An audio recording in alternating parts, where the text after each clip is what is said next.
Welcome back, guys. Today we're making some Jamaican rice and peas, coconut rice and peas. But before we go any further, as usual, hit the subscribe button, share and like as well. Now we're gonna start with our red peas or kidney beans. We're gonna wash that to get rid of any floating debris or any rocks that's inside of it. Now you can soak your peas overnight. That helps to shorten the cooking process, or you can do it the day off. Just add it to the pot, add some water, add your garlic, bay leaf, which is optional, pimento seed, and I add some onion to mine as well. Add your salt. Then you're gonna cover, bring it to a boil. After you bring it to the first boil, you're gonna add some water to sink your peas. Now I'm using a 2-in-1 pot, so the lid can act as a pot or as a saute pan.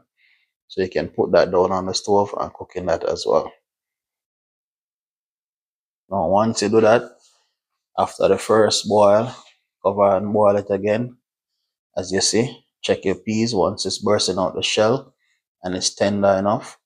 Then you add your seasoning to it, the thyme, your scallion, your scotch bonnet, and your coconut milk.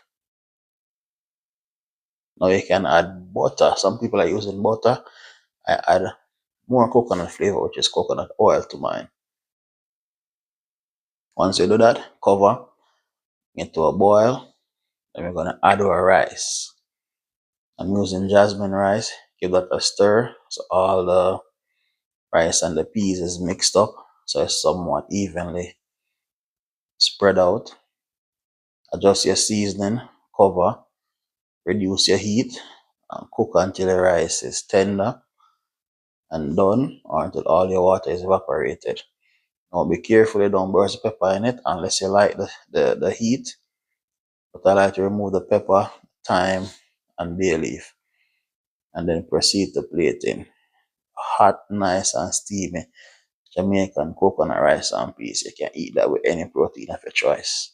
Hope you like this video. Thanks for watching, guys. Don't forget to share, like, and subscribe.